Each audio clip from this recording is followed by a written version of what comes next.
Ahora vamos a hablar acerca de los diferentes tipos de entidades legales en las que usted se puede incorporar. ¿Okay? Si me acompañan en la página 9 de su manual, dice: usted tiene varias opciones para escoger la estructura legal que va a tener su empresa. Un acuerdo por escrito realizado por un abogado es esencial. Aquí hay un resumen y vamos a empezar por hablar acerca de algunas de ellas. Vamos a empezar por la que le llamamos propietario único o sole proprietorship en inglés, o también es conocido como DBA. ¿Okay? Entonces, Álvaro, ¿me ayuda con leer ese párrafo, por favor, donde dice propietario único? Propietario único. Esta forma de hacer negocios consiste en una persona, usted, que es el dueño y a la vez opera la empresa. Desde el punto de vista positivo, las ganancias de la empresa son grabadas una sola vez y solo usted está a cargo de las decisiones de su empresa. Las ventajas es que los empresarios individuales son personalmente responsables de cualquier reclamación en contra de sus empresas y a menudo les cuesta obtener financiamiento. Muchas empresas comienzan como propietario único y luego cambian a estructuras más complejas. Okay. Una de las razones por las que muchas empresas inician con un DBA, que significa Doing Business As, es porque es muy sencillo de crear. ¿Okay? No es otra cosa más que usted adoptando un segundo nombre y usted está actuando bajo ese segundo nombre. Y como dice ahí, la ventaja es que es sencillo, se hace de un día para otro, ya puede empezar a abrir una cuenta de banco bajo usted mismo, bajo ese nuevo nombre adoptado, y puede empezar a operar inmediatamente. O sea, esa es como una firma personal. Sí. Entonces usted puede llamarle, por ejemplo, a Juan Landscaping, y voy a hacer landscaping, ¿verdad? Entonces ya, me tomo ese nombre y bajo Juan Landscaping lo puedo poner en mi camioneta, lo puedo poner en mis herramientas, hacer tarjetas, etcétera. Pero ¿quién es Juan Landscaping? Yo estoy adoptando un nombre comercial para hacer la operación. Pero es muy fácil. Mi misma cuenta de banco puede ser la misma, soy yo, el negocio lo puedo tener yo mismo dentro de mi misma casa, etcétera. Es muy sencillo. ¿Okay? Pero la desventaja es que si yo cometo un error, ¿okay? Yo soy el culpable, ¿okay? Y a mí me demandan. Y todo lo que es propiedad personal está expuesto. Yo voy manejando con mi podadora y sin darme cuenta le corté la cabeza a una de los aspersores y no me di cuenta y sigo. Y ese día se prenden los aspersores y el agua se va toda al basement y le inunda el sótano a mi cliente y le echa a perder todos sus muebles y ya perdió $200,000 en muebles muy caros. Ahí se fue Juan. Y entonces viene conmigo y me dice: Juan, tú no tienes que pagar esos $200,000. Pero en el negocio no tengo. Pues en tu casa, me voy sobre tu casa y tus muebles y todo ahora es mío.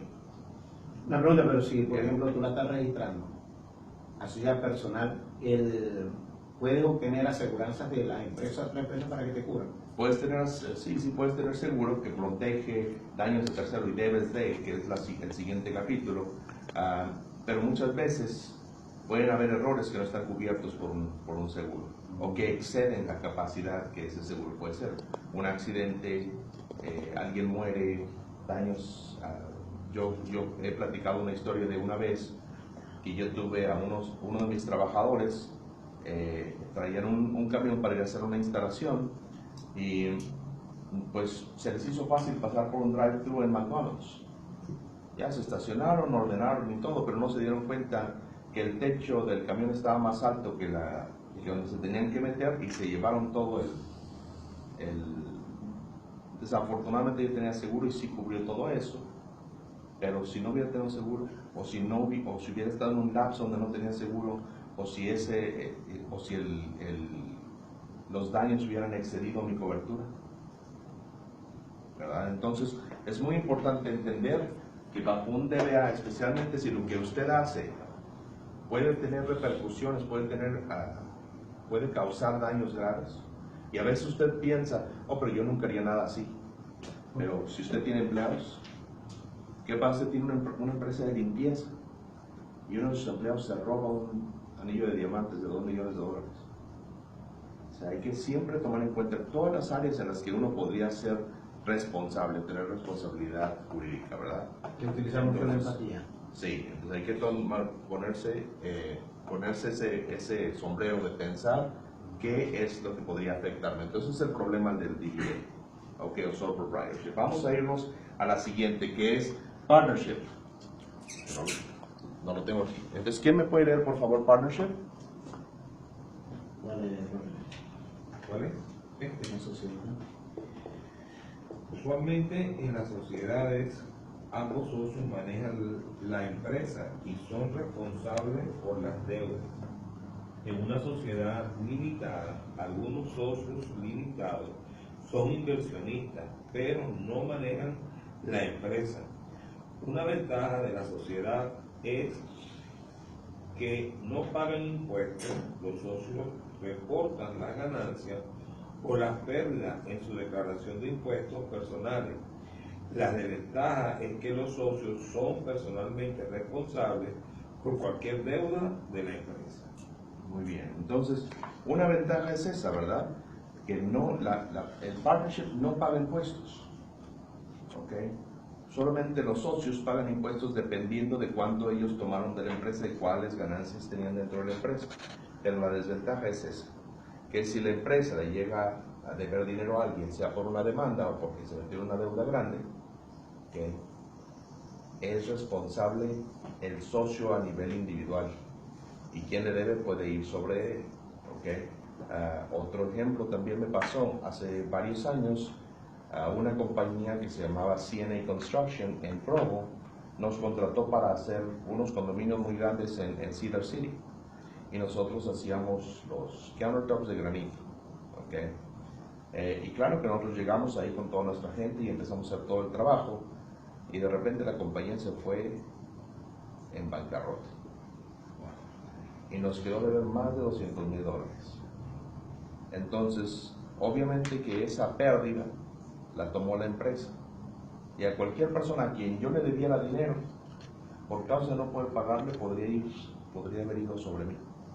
¿Okay? Entonces, tome en cuenta, a veces usted se va a tener que tomar deudas para solventar otras cosas o para trabajar en otras cosas. Si usted no paga esas deudas, pueden ir sobre sus propiedades personales. Vamos a ir sobre la corporación. ¿Ok? Hay diferentes tipos de corporación. Vamos a empezar por la tipo C. ¿Ok?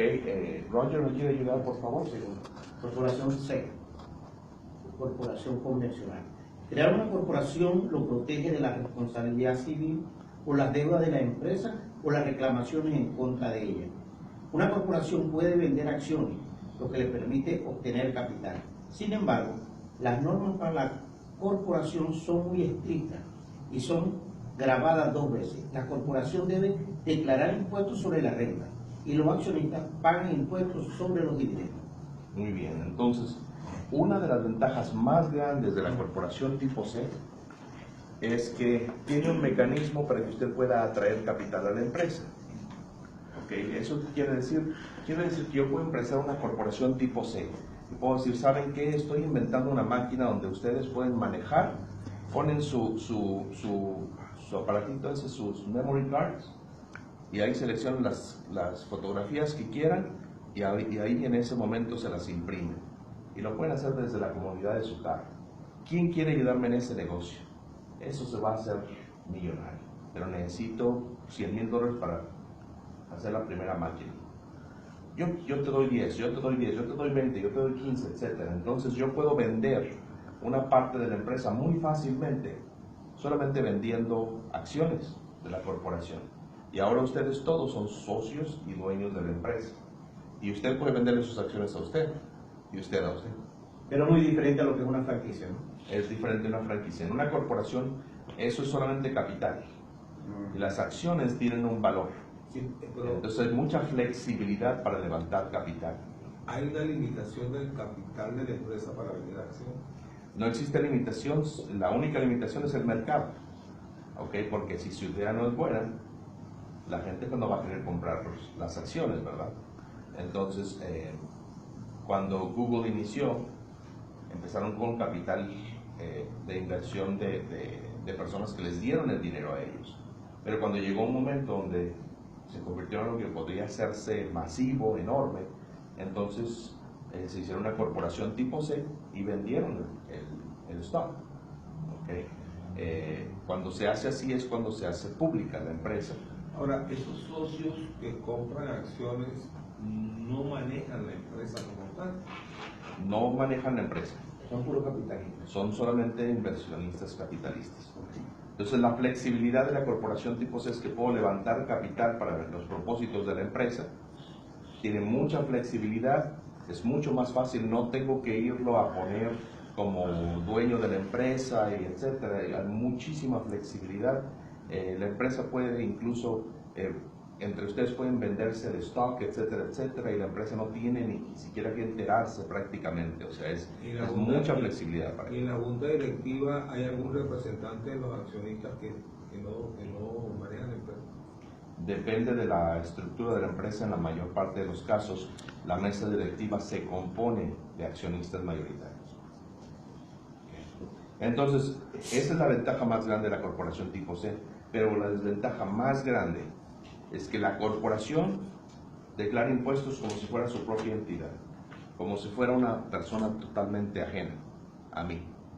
Esa persona hace sus propios impuestos y paga impuestos. Y después, yo todavía voy a pagar impuestos también de mis ganancias que esta corporación me da. Entonces, esa doble imposición de impuestos es la que muchas veces la hace indeseable. Pero, si nos vamos a la página 10, existe un tipo de corporación que es más ventajosa siempre y cuando cumpla con ciertas definiciones. Entonces, ahora le voy a pedir, si me puede ayudar, Maribel, Sí, claro que sí. por favor. Corporación S, subcapítulo. Una corporación S protege a los dueños de responsabilidad civil y ofrece más ventajas fiscales. Esta corporación no le paga impuestos al gobierno federal. Las ganancias y pérdidas son declaradas en las declaraciones de los impuestos personales de los accionistas.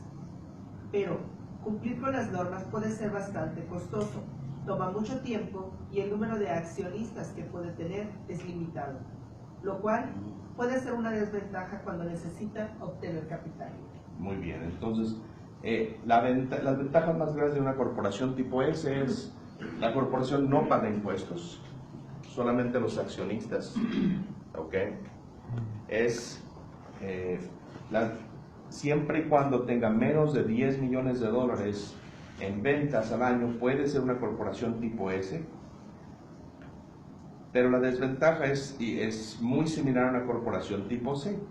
Requiere, es muy regulada, hay mucha documentación, hay juntas que se tienen que llevar a cabo, hay que documentar esas juntas, etc. Entonces, desde el punto de vista administrativo, puede ser demasiado pesado, ¿verdad?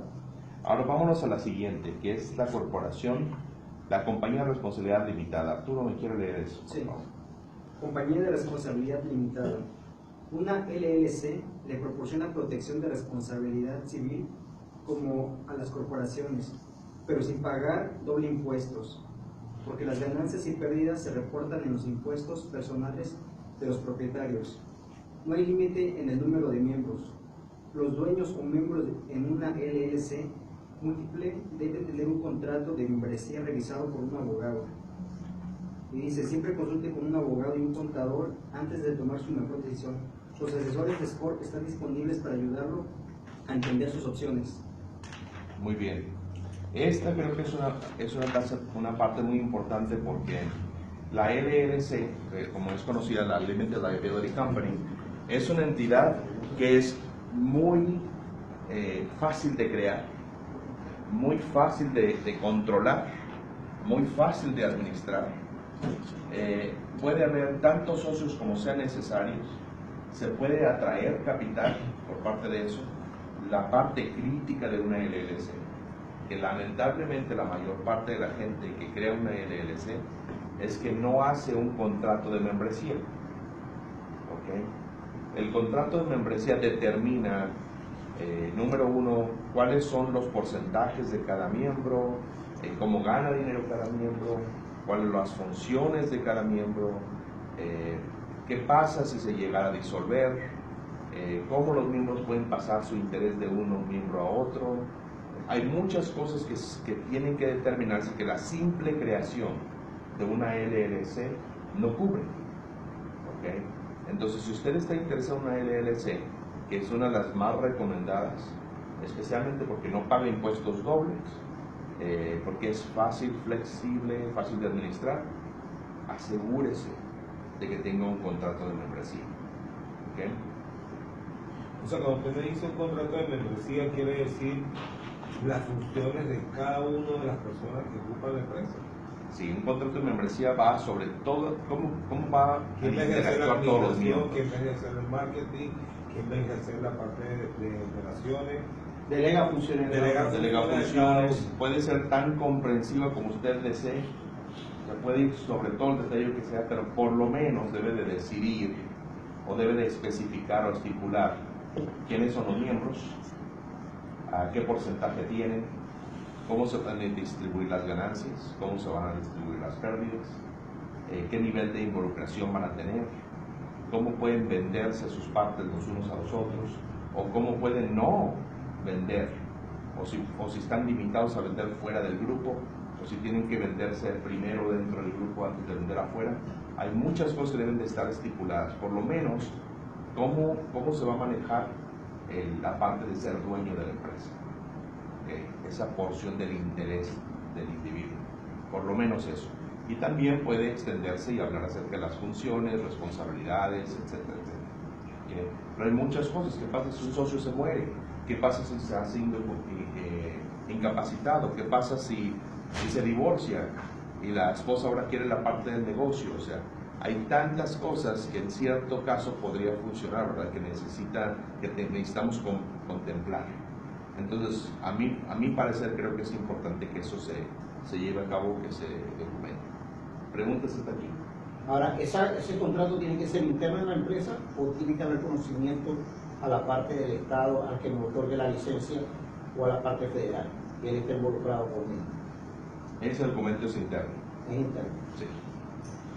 Bien.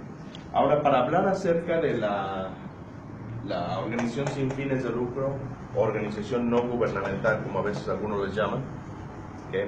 Vámonos a ir a la página 7, en el número 5.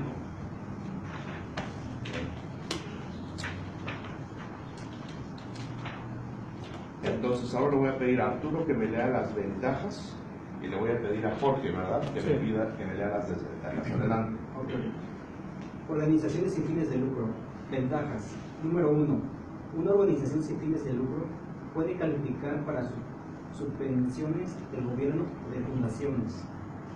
Número 2. El ser una organización sin fines de lucro protege a los directores y los empleados de responsabilidad civil. Número 3. Puede pagar salarios a sus empleados y honorarios por consultoría a los contratistas. Muy bien, y ahora las desventajas. Desventajas. Una organización sin fines de lucro debe enfocarse en tareas educacionales o creativas. No puede beneficiar a los que crearon la organización. Todas las ganancias permanecen en la organización. Debe solicitar y calificar para la categoría 501C30, excepción de impuestos sobre las ventas. Muchas gracias, Jorge. Eso ¿Hay alguien aquí que misma fundación? tiene que ver? Son fundaciones, todos los tipos de organizaciones sin fines de lucro. ¿Hay alguien aquí que está interesado en este tipo de organización? Ok, entonces, porque hay mucho que cubrir esa parte y no vale la pena cubrirlo a menos que hubiera interés en esa parte. Entonces, con esto nosotros terminamos el área de cuáles son los tipos de entidades legales que podemos nosotros crear. Ahora vamos a hablar acerca de qué es un plan de negocios. Okay. Un plan de negocios es un documento que específicamente le da a usted una guía para saber si su idea es una idea que es factible y debe de dar el siguiente paso. Okay. Vuelvo a repetir, es muy importante esto. Un plan de negocios. Okay. Es un documento para usted principalmente.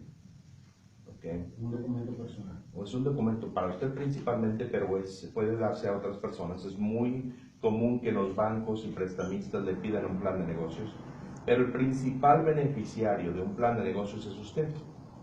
Porque en un solo documento usted va a reunir toda la información, va a recabar toda la investigación y va a hacer todas las calculaciones necesarias para saber si lo que usted está queriendo hacer es factible o no.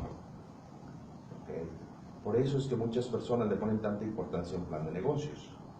¿Okay? Porque un plan de negocios efectivamente puede a usted darle bastante seguridad de que el negocio va a tener éxito, o por lo menos va a poder lamentablemente darle a entender de que el negocio no es factible, que es mejor no invertir dinero. Hace poco yo vi una presentación de un caballero que no recuerdo las cifras exactas, pero sí recuerdo el mensaje principal. Y él dijo esto, dijo que en los primeros 5 años de un negocio, o sea, 5 años es nada, ¿verdad? 5 años es muy poquito. Los primeros 5 años, el 97% de negocios falla. Solamente el 3% tiene éxito y sobrevive después de los 5 años. Después compartió otra cifra, dijo que una persona que empieza un negocio, en esos primeros 5 años, ¿okay?, va a invertir, si tiene éxito, $100,000. Se va a gastar, ya sea en préstamos o de su dinero, de capital, se va a gastar en esos 5 años $100,000. ¿Okay? Pero si no tiene éxito, se va a gastar $200,000. Y después compartió lo que más me impresionó es que basado en la cantidad de dinero y la capacidad de ahorro que cada uno tenemos, él dijo, para una persona ahorrar $100,000, para el ciudadano promedio le va a llevar 30 años para poder ahorrar $100,000. Imagínense, es toda una vida, 30 años. ¿Ok? Entonces, cuando dijo esto, imagínense, hizo unos números que nos dejaron a todos impávidos.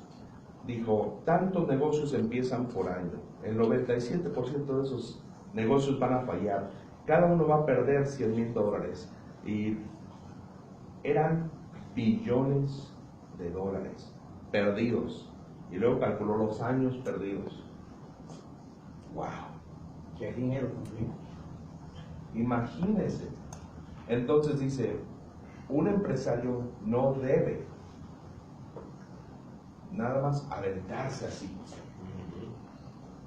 Un empresario debe tomarse el tiempo, y se le lleva un año, que le lleve un año. Pero un empresario, para que pueda tener éxito, debe tomar el tiempo de hacer toda la investigación necesaria para asegurarse que su empresa es viable, antes de embarcarse en esa pérdida, ¿verdad?, posible de 30 años de su vida. ¿Estamos de acuerdo? Entonces, por lo tanto, un plan de negocios tiene hay una potencialidad muy grande en un plan de negocios. Para hablar acerca del plan de negocios, vamos a ir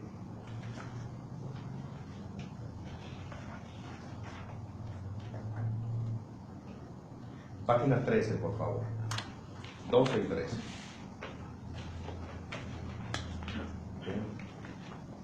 Vamos a hablar acerca de los componentes de un plan de negocio, y esta es la última parte del día de hoy. El primer componente es el resumen ejecutivo. Está a mano izquierda en la página número 12. El resumen ejecutivo. Esta primera parte, el primer componente del plan de negocios, es la parte más importante. Tienen que asegurarse en lo más posible que ese resumen ejecutivo sea de una sola página, y entre más corto mejor. Vuelvo a repetir, el resumen ejecutivo debe tener nada más una página. ¿Ok?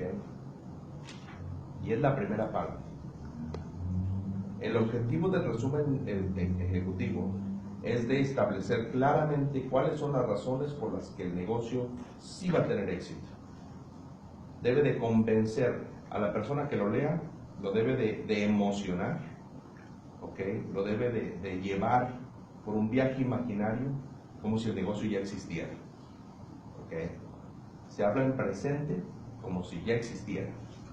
¿Okay? Por ejemplo, Juan Landscaping es la empresa de servicios más única porque ofrecemos tales servicios.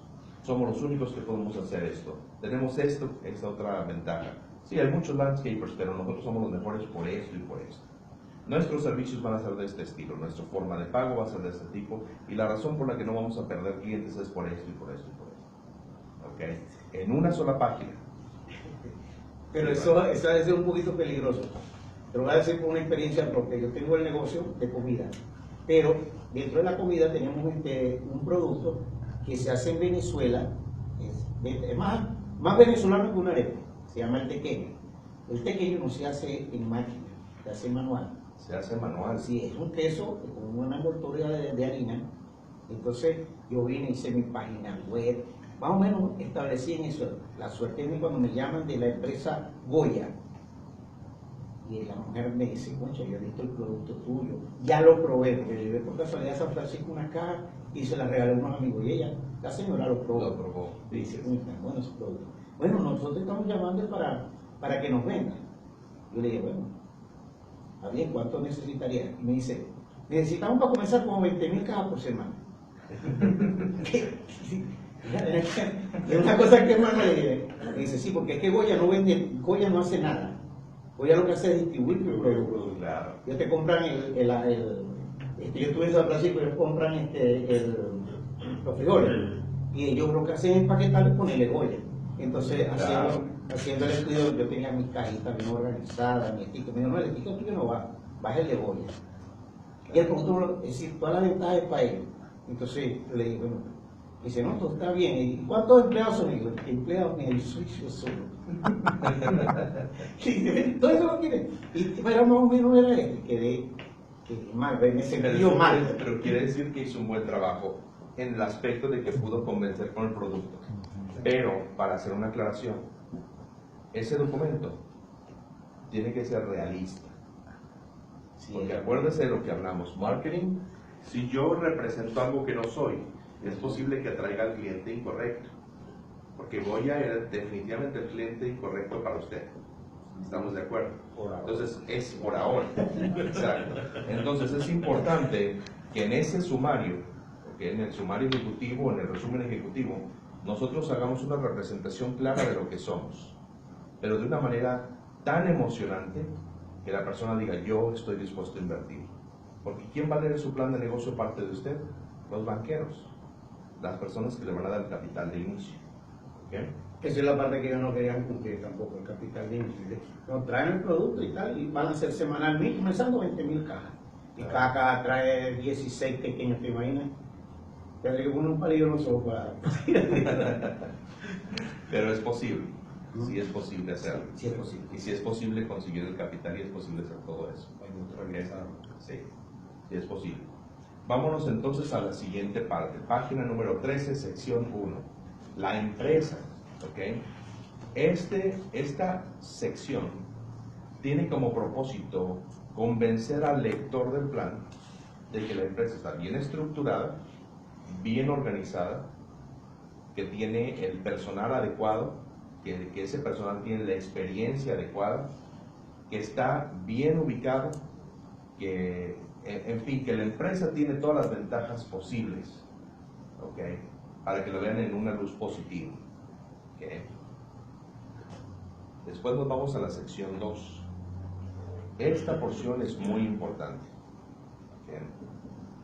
Porque en la sección 2 nosotros hablamos o comprobamos con números lo que estamos diciendo en el sumario ejecutivo, ¿verdad? En el resumen ejecutivo decimos, calculamos que en el primer año vamos a cerrar con 1.5 millones de dólares en ventas. Calculamos que vamos a poder contratar a tantos empleados. Calculamos que vamos a poder expandirnos a tal espacio. En los primeros 5 años vamos a tener 3 tiendas, etc. Todas esas alegaciones, ¿okay? o presunciones que estamos haciendo, ¿okay? Por supuesto, se deben de sustentar, se tienen que documentar. Y en la sección 2 es donde nosotros hacemos una calculación. ¿Okay? Es donde decimos, estas son nuestras entradas y nuestras salidas en enero de este mes, febrero de este año, marzo de este año, y así, mes por mes, cada una de las entradas y cada una de las salidas, por los siguientes mínimo 3 años. ¿Okay? Entonces, en esas calculaciones nosotros podemos imprimir en un documento la prueba económica o la prueba financiera de que lo que estamos diciendo al principio es real.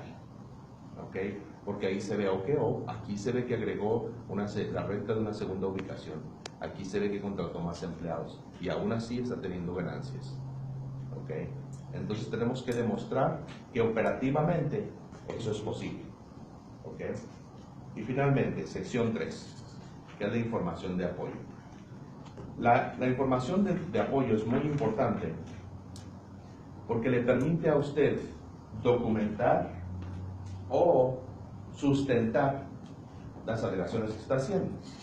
¿Okay? Si yo digo, existen 400,000 latinos en el estado de Utah, y de los cuales 50,000 son venezolanos, ¿okay?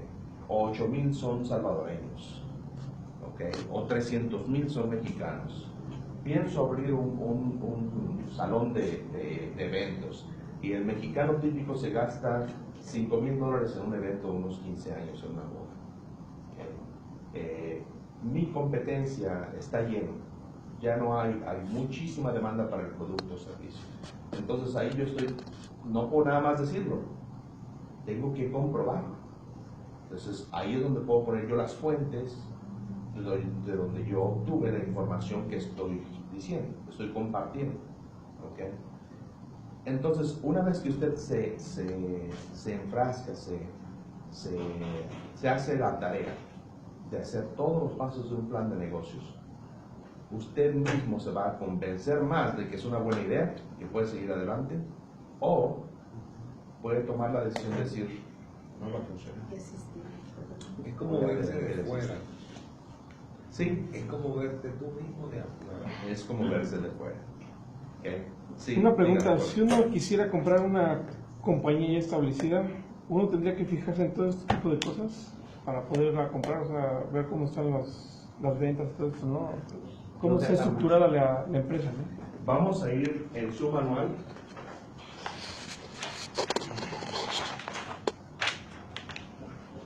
Página número 5, número 2. Jorge, si me puede hacer el favor de leer en la página 5 cuáles son las ventajas debajo de comprar una empresa existente. Okay, ¿las ventajas? Sí.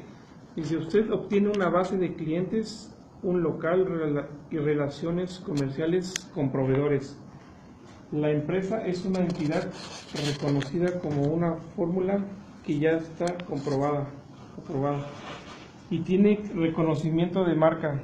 Puede revisar los estados financieros del negocio antes de comprarlo para asegurarse de que es rentable. Dado que la empresa tiene una trayectoria, puede ser más fácil obtener financiamiento. Ok, muy bien. Entonces vamos a empezar por ahí. Yo ya he hecho 3 adquisiciones en mi vida. Okay. Las 3 adquisiciones han sido muy buenas para mí. Este es un ejemplo. Este colegio, aun cuando yo lo compré en el 1 de julio del 2015, ya había existido desde el 15 de mayo del 2007. Así que cuando alguien viene conmigo y me pregunta, ¿es una nueva empresa? No, es una empresa que tiene 10 años de existencia y eso le da mucho peso. ¿Okay? Aparte, cuando yo lo compré, yo ya sabía, me dieron una lista de a quién le ordenamos libros, a quién le ordenamos materiales, quién nos lo limpia, quién... ¿Sí me explico? Entonces ya venían todas las relaciones comerciales establecidas, donde ordenamos uniformes, todo ya estaba establecido. Ya habían clientes, ya habían estudiantes. ¿Okay? Entonces, esas son muchas ventajas muy buenas de comprar una empresa. Ya todos los dolores del inicio ya pasaron. ¿Okay? Pero obviamente que la empresa tiene que estar de preferencia en buenas condiciones. Y tiene que ser vendida por el precio justo, y eso lo podemos discutir. Vamos ahora a hablar de las desventajas. Si me quieren leer las desventajas. Desventajas. Probablemente, dice, problemas ocultos con la empresa podrían causarle dificultades, tales como deudas, gravámenes o tergiversaciones acerca de la rentabilidad. La empresa ya tiene una reputación, pero suele ser siempre una buena reputación. El inventario puede ser obsoleto. Los activos y o reputaciones de la empresa pudieron haber sido exagerados. Los empleados pueden ser leales al antiguo propietario, causando problemas de gestión. No hay garantías que el éxito que esa empresa tiene continúe con usted como dueño. Okay. Yo le puedo platicar historias de terror que a mí me han pasado a mí mismo en todas esas áreas. Okay. Entonces, lo más importante, okay, es antes de comprar una empresa, se hace algo que le llamamos due diligence.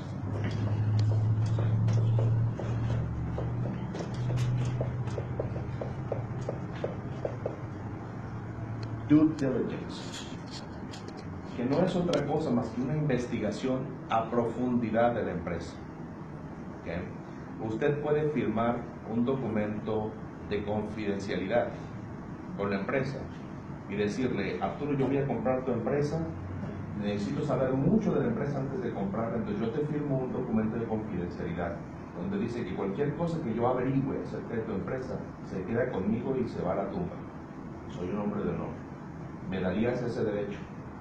Si desde el principio Arturo me dice no, ya desde ahí hay una indicación muy seria de que quizás hay algo que él no quiere que yo sepa. O uno tiene que hacer como un trabajo de inteligencia. Exacto. Por ejemplo, para uno mismo personalizarlo. Por ejemplo, Exacto. yo quiero ver aquí, bueno, que me voy a poner ahí en la esquina para ver cuántas personas entran, quién sale. Por supuesto que Es sí. algo. Hay gente que dice que tiene que pagar para ver. Sí, hay que pagar para ver, y muchas veces es cierto. En mi caso, por ejemplo, era crítico saber muchas de estas cosas. ¿Okay? Porque si usted va a estar vendiéndome un carro, quiero saber por qué estoy comprando este carro, pero más importante, quiero saber por qué usted lo está vendiendo. ¿Verdad? Es lo mismo con una empresa. ¿Cuáles son las cosas en esa empresa que está haciendo que él la quiera vender? ¿Okay? Y esto yo diría que esas desventajas es